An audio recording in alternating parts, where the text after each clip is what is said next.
today's session, we're going to learn how to respond, not just react to life. I was in Kansas City, Missouri. It had been one of those weeks. I'd been border to border, coast to coast, north, south, east, and west, doing those 4-hour seminars. I'll tell you, by Friday, I was bushed. Now, Friday was a little different type of session. We were recording. When you record, you move it up one more notch for audio. And the reason is you do not have the body language to communicate with. You rely entirely on the voice. So that morning it was full speed ahead, wide open. Well, when I finished at 1 o'clock, I really was tired. We had a flight back to Dallas at 3 o'clock. They had said to us, you need to get there at least 1 hour early because the piece of recording equipment we had at that time weighed 144 pounds. Well, my son-in-law, who works with me, packed it as quickly as he could. We caught a cab. We made the mad dash to the airport, got there straight up and down 2 o'clock. We're on time. We walked in the airport. There were 2 long lines of people. I got in the line, which I thought was the shortest, and prepared to wait. But almost immediately I noticed there was a lady walking around behind the counter. I knew she was the ticket agent. At one end of the counter, I saw a sign that said position closed. Now, I knew on the other side of position closed was position open, so I got ready. I wanted to be the first in that new line. Well, sure enough, about 3 minutes later, the lady walks down to that spot. She flips the sign over. She grinned at the long 2 lines of people and very pleasantly said, those of you who have a seat on the 3 o'clock flight to Dallas, come over here. Well, quick as a flash, I was over there. I mean, I got to the new line before anybody else had even left the old line. I had snookered the crowd. The lady smiled at me in a very friendly manner and said, the 3 o'clock flight to Dallas has been canceled. I said, fantastic. She looked at me and she said, what did you say? I said, fantastic. She said, look, I just told you your flight has been canceled. Why on earth would you say fantastic? I said, ma'am, it's very simple. There are only 3 reasons on the face of this earth why anybody would ever cancel a flight to Dallas, Texas. I said, number 1, something must be wrong with that airplane. Or number 2, something must be wrong with that person who's going to fly that airplane. Or number 3, something must be wrong with the weather that person's going to fly that airplane in. Now I said, ma'am, if either one of those 3 situations exist, I don't want to be up there. I want to be right down here. Fantastic. Have you ever noticed how some people just can't wait to give you the bad news? Oh, Sally, I hate to tell you this. It just kills me to tell you this. They can't wait to get the bad news out. She put her hands on her hips. She said, yeah, but the next flight doesn't leave until 6:05. I said, fantastic. Well, by now, these 2 long lines of people over here looking over at me as if to say, who is that crazy guy that says everything is fantastic? Well, the lady looked at me and she said, now look, I just told you that you've got a 4-hour wait in this airport and you say fantastic. Now, why on earth would you say a thing like that? I said, ma'am, it's very simple. I'm 53 years old. Never before, not even once in my entire lifetime, have I ever had a chance to spend 4 hours in the airport in Kansas City, Missouri. Why, do you realize at this precise moment there are literally millions of people on the face of this earth who not only are cold, but who also are hungry? And here I am in one of the nicest buildings in this entire area, easily the best rent-free office I've ever had in my life. And it's warm inside, though it is cold outside. And down the hallway, you have got a nice little coffee shop. I'm going to go down there, get myself a cup of coffee, and then I've got some critically important work I need to get done, and here I am in a rent-free facility to do it. I said, it's absolutely fantastic. Now, as you view this, as you participate in this session, you might well be thinking to yourself, well, now, I have heard about positive thinking. But Ziegler, that's ridiculous. Are you kidding me, man? Did you really say those things? Scout's honor. Not only did I say them, but I have a witness to the fact that I said them. Okay, I'll take your word for it. You said it, but now tell me the truth, Ziegler. Did you really feel that way? Come on, man. Did you really feel that way? Why, of course not. I was tired. I'd been gone all week. I wanted to be home. But the truth is, there was nothing on this earth I could do about getting on home. So I had to make a choice, ladies and gentlemen. Do I respond to life or do I react to life? Now you got to understand, respond is positive. For example, you go to the doctor gives you a prescription and says, see me tomorrow.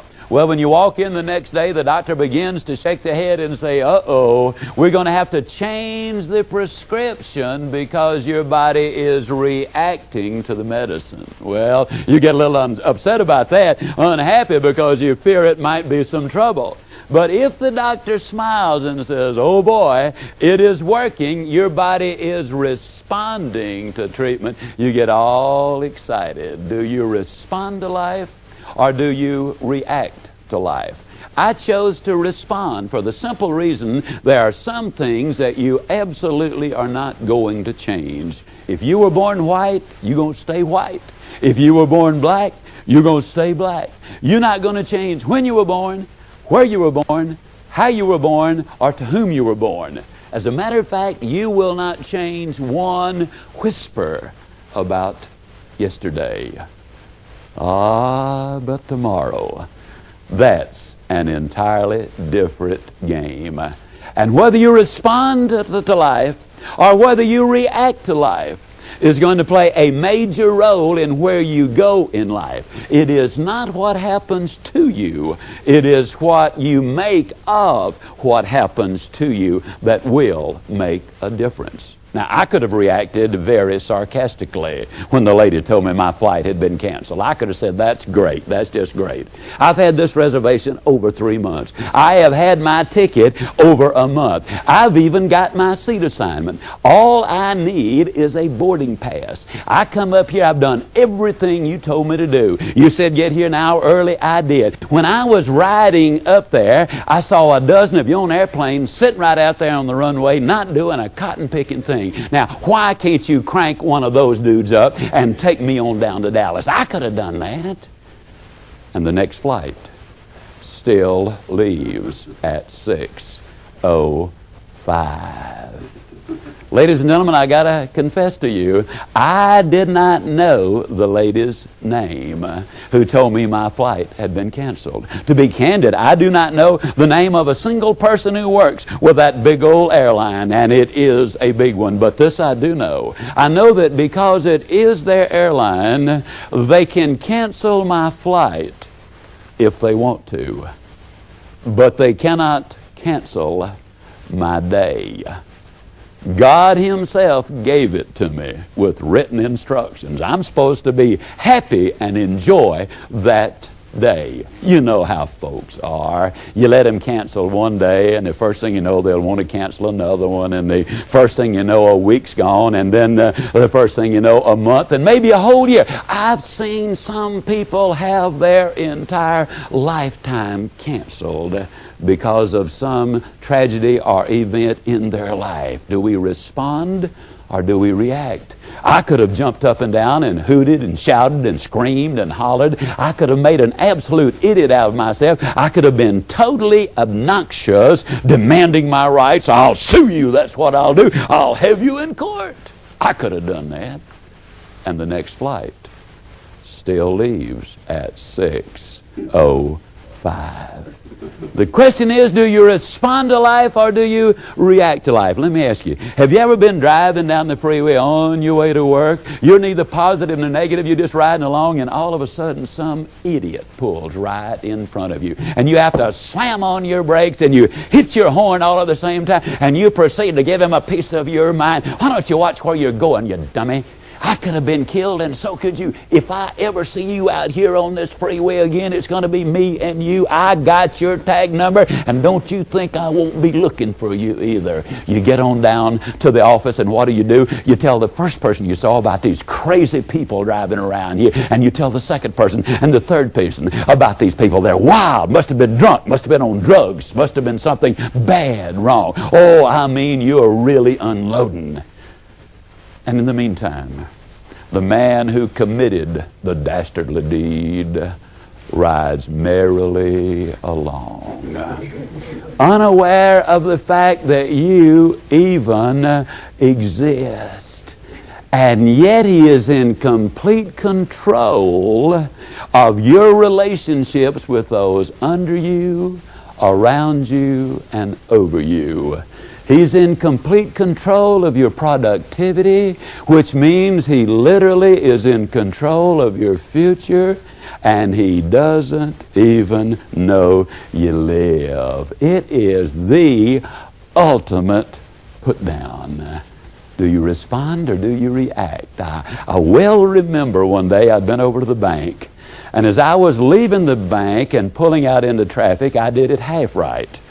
I looked to the right. Well, as I pulled into the flow of traffic, all of a sudden I heard the screeching of brakes and the screaming of a horn, and I hit my brakes very quickly and looked up just in time to see a dude come pulling by in a big old limousine. I'll tell you, the look that guy gave me, if looks would kill, there would have been a funeral in my hometown. If looks would melt steel, I'd have been in the market for a new automobile. I've never seen such a high concentration of ugly in one spot in my entire lifetime. And so as I went tooling by, I threw up my hand, I said, "Hi!" The guy did a double take looking back at me, and he said, "Hi!" Probably wondering who on earth that was. Boy, must have been a friend of mine. I almost blew it there. Now, folks, I'm absolutely convinced that is much smarter than having me shake my fist at him and say, "Why don't you watch where you're going, dummy? I could have been killed too. You're going too fast, and you know you were going too fast. You come on back here, I won't talk to you." And have that guy back up, get out of his car, come over and pull me out of mine and whoop up on me? Ain't no way. Now we laugh about that. I think it's funny. But let me emphasize a point. Every day, all over this world, there are a number of people who are killed who are theoretically mature adults because of some minor, insignificant thing. They get all bent out of shape about it, and they go to war and fight about it. Do you respond or do you react? I want to share with you some thoughts and some ideas. You know, occasionally we meet obnoxious people, don't we? I mean, we can be nice and describe them in other terms, but there really are obnoxious people. But the question we need to ask ourselves is, will we let that person dictate to us the kind of individual we are? Do we surrender control to them, or do we maintain control ourselves? Remember, it's the ultimate put down when they take control of you, and it damages your career. So how do we respond instead of reacting?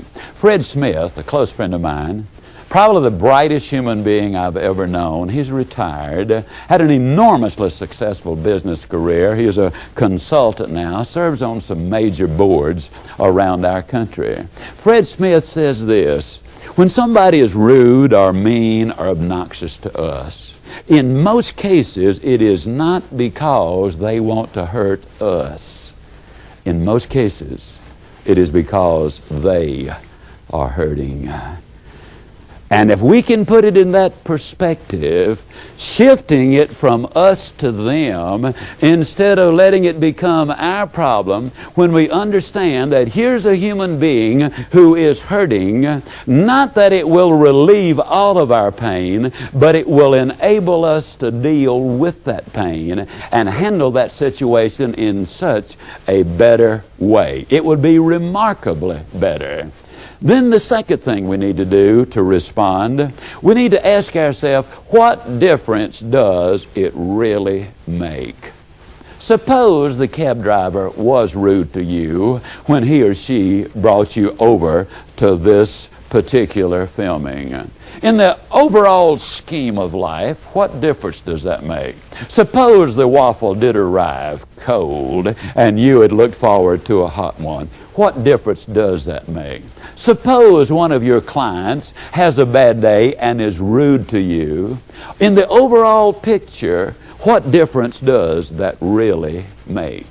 Now, the next step is going to be pretty heavy. But it says something that if we'll all hear, it will make a difference in our lives.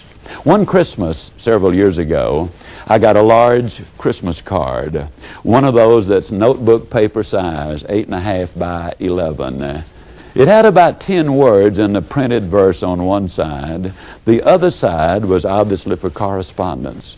A gentleman wrote me a lengthy letter, beautifully, meticulously written in very, very small handwriting, extraordinarily legible. I could read every bit of it. In this letter, he said to me, you know, Zig, all those years ago, when you and I had those altercations, both of them, I felt you were 100% at fault. But over the years, I've come to realize that it is I who was wrong. It is you who were right. The reason I'm writing you is I want to clear the deck. I want you to forgive me so that I can go ahead with my life. He signed his name. I've wished so many times since then he had put his address. The postmark was blocked out. I could not even tell the city he was from. I've searched my memory bank. I searched my mailing list. I've searched my files. I've done everything on earth I could for quite a little while, trying to recall who this gentleman was. My memory bank is totally void. I have no idea. The name rings no bells. I have no earthly idea what he's talking about. And yet I'm so grateful that he wrote the letter, because what that did is extremely important to him. It took an enormous load off of his back. You see, he no longer carries that particular burden. And how much better off is he? Now, what I'm suggesting is going to be a very dangerous thing for you to do. The reason I say it's dangerous will become obvious as we talk. I'm going to suggest that you forgive whoever has done you wrong. I don't care what the wrong was. Whether it was stealing money from you, whether it's a relative who abused you as a child, whether you've been a victim even of incest, whether you've gone through a bitter divorce and you've had enormous problems, I'm going to say to you, forgive that person. And you might well think, and I can understand this, but Zig, I'll never forget that dirty so-and-so. He or she deserves everything I can do to them. They don't deserve to be forgiven. Might be right. They might not deserve being forgiven. But you deserve the benefits which will be yours by forgiving them.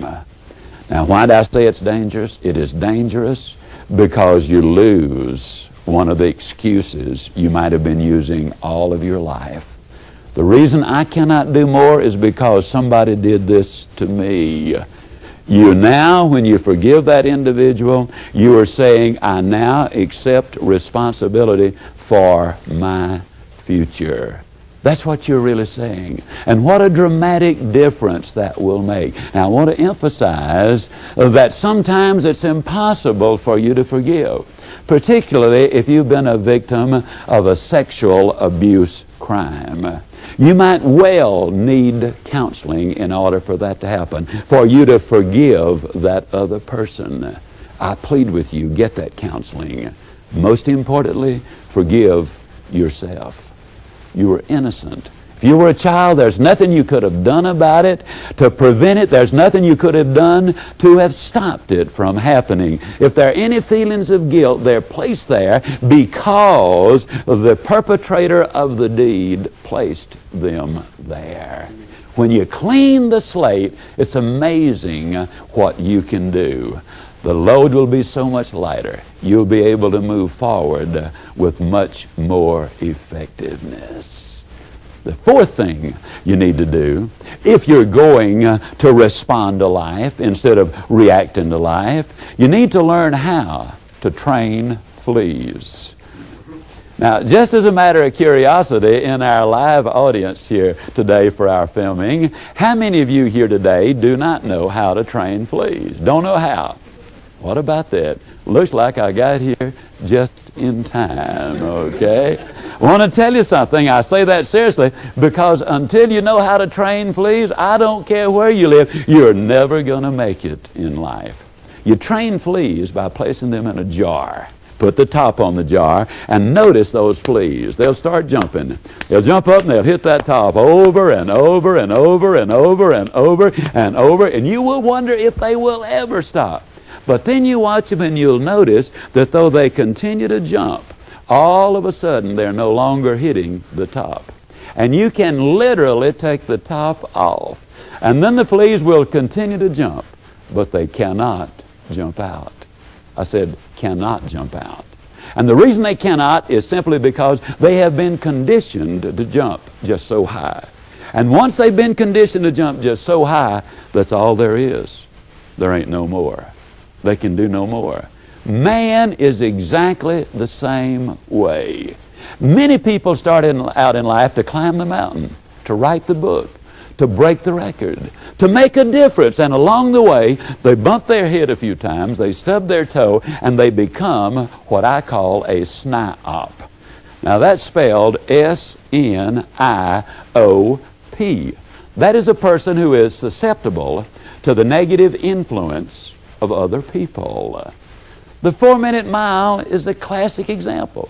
For years and years, athletes had tried to run a mile in less than 4 minutes. But the doctors had said, man, your heart just will not stand it. It'll come right out of your body. The coaches had put the stopwatch on them, and they said, a 4-minute mile? No way. Maybe 4:02, maybe 4:03, but a 4-minute mile, absolutely impossible. And nobody broke the barrier until a fleet trainer from Britain broke the record. His name is Roger Bannister.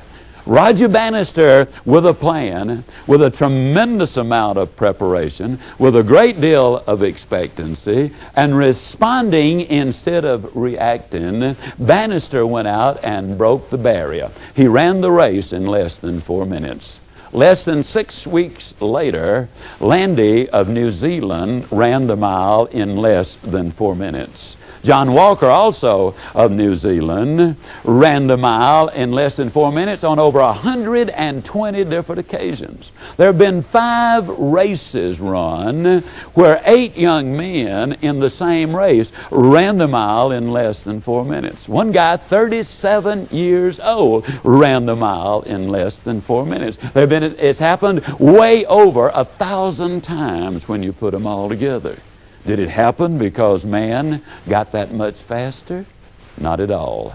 It happened simply because the barrier was not a physiological barrier, it was a psychological barrier. And when one person did it, then other talented, dedicated athletes started saying, if he can do it, I can do it. The same thing happens in your very company, in your very family. When one person sticks the head above the crowd and breaks the record or does something significant, other people start saying, if she can, I can. If he can, I can. Now, what is a fleet trainer? A fleet trainer is simply a person who is driven from within. They are not influenced by the SNIOPs. A fleet trainer basically understands that you can have everything in life you want if you'll just help enough other people get what they want. A fleet trainer doesn't tell others where to get off. They show them how to get on. A fleet trainer doesn't try to see through people. A fleet trainer sees people through. As a fleet trainer, you'll be able to respond to life instead of react to life. So, what do?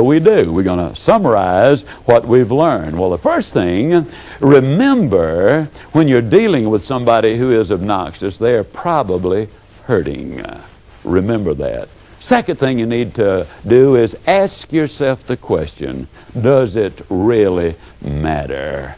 Third, we need to forgive whatever might have been done. Sometimes it's in our imagination. Now, obviously, not often. But sometimes we have perceived a hurt which was not intended, and it maybe might happen more than we realize it. Evaluate it carefully. Forgive and move forward. And fourth, then, we need to know how to train fleas. So, when do you take action? Well, I think this story, as I wind up this session, tells you when to take action. As a child, I was raised in the little town of Yazoo City, Mississippi. Now, just as a matter of curiosity, how many of you in this audience today have never been to Yazoo City, Mississippi? Never been? That's fantastic. Everybody ought to have something to look forward to, and you certainly have. Now, Yazoo City is not a very big place. As a matter of fact, we've hung a mirror up at the end of Main Street to make it look bigger. But it is exciting. About once a month a train comes through town. Now, I know, a lot of people don't think that sounds like excitement. But when you understand we don't have any tracks there, that puts it in an entirely different category. Main Street runs through a car wash if you begin to get the picture of what it's all about. Now, I was born in L.A., that's Lower Alabama. And I only mention those things because I wanted to kind of establish where we are. Incidentally, I tease about my hometown a lot because we're confident in that little town that we've accomplished a lot. The former president of the American Medical Association is from Yazoo City, Mississippi. Former president of the American Bar Association is from Yazoo City, Mississippi. Former president of the Southern Baptist Convention. The former editor of Harper's Magazine. Several distinguished jurists are all from Yazoo City, Mississippi. Jerry Clowers is from Yazoo City, Mississippi. Have no idea what happened to the other three. But it really is an exciting place. Well, anyhow, one day I was next door for lunch, as I tried to be most every day. Now, let me emphasize the point. These folks that lived next door to us were rich. I know they were rich for two reasons. Number one, they had a cook. Number two, the cook had something to cook. And during the Depression, that's a sign of wealth. I was there for lunch, and incidentally, though I was over there often for lunch, that does not mean that we did not have plenty to eat at my house, even though there was a Depression on. I know we had plenty, because every time I passed my plate for seconds, they'd always say, no, you've had plenty. So I know that we had plenty to eat at my house. Well, on this particular day, the cook brought the biscuits out. And I looked at him, I said, Maud, what on earth happened to your biscuits? And she gave a big old tummy laugh. Now, some people call them rolls. And she gave that big old tummy laugh, and she said, well, I'll tell you about those biscuits. They squatted to rise. But she said they just got cooked in the squat. Let me ask you a question. Do you know anybody that gets cooked in the squat? Do you know anybody who's a half a mind to do something, or they're gonna do something? You see, the half-a-minders and the gonna-doers end up, generally speaking, being the never-doers. Have you ever experienced or noticed this happening? Toward the end of the school year, a project comes up. Maybe it's a civic project. Maybe it's a sales campaign. Maybe it's a political campaign or whatever. And you say, boy, I'm going to get involved in that. I really relate to that. But it's almost time for school to get out. And the kids are going to all these parties. I'll wait until the kids get out of school, then I'll have more time. The kids get out of school and they say, you know, I didn't realize it. I have to take them more places now than ever before. Wait till the kids get back in school and then I'll really get involved. The kids get back in school and they say, well, you know, the athletic events are all in the fall of the year. Wait till the fall is over and then I really will get busy. As soon as the athletic events end, they say, well, here it is now. It's Thanksgiving or Christmas or New Year's or whatever the holidays are in my part of the world. Wait till the holidays are over, then I'll get busy, because people just don't want to be bothered this time of year for that. After the first of the year, they say, well, now it's the weather. Have you ever seen weather like this? It's strange. It changes from one day to the next. Now, what I'm saying is that they are looking for excuses. Now, I know a lot of times that individual might say, now I know what you're thinking. You are thinking that I've lost interest. Not true, not true at all. Let me tell you, just let me tell you the way I do things. You see, when I get involved in a project, I look at all of the factors. I outline the steps. I detail the procedures. And then, man, when I get ready to go, I really am in it. Now, I know some of these other folks are ahead of me now, but this works best for me. I mean, I like to get everything just right. Well, as soon as the weather clears up, they say, well, here it is, holiday time again. It is Easter time. And you know, that's family time. And you said it yourself. You got to spend time with the family. If you don't spend time with the family, there is no purpose in all of the work. We love have some family time. They have some family time, then they say, well, at long last, we've got some decent weather. I haven't been skiing, or I haven't been golfing, or I haven't been fishing. I haven't had any fun at all. And you know, a feller's got to have some time off. You can't work all the time. Now, as soon as I do that, then, man, I'll get busy. They do a little of that, and then they say, well, it's almost time for the kids to get back out of school. And that's where we came in. Let me tell you something, folks. When you wait for Aunt Matilda to move out, or John to get on the day shift, when you wait for the new politician to be elected, or the new advertising campaign to get started, when you wait for the rate of interest to come down, or inflation to slow, when you wait for the new model to come out, or anything else to change out there, before you make your commitment and take your action in here, nothing is going to happen. You'll end up getting cooked in the squad. Do it now is the message, because if it is to be, it is up to me. Buy these ideas and concepts. Take these steps. Follow these procedures, because if you do, I'll see you. And yes, I really do mean you at the top.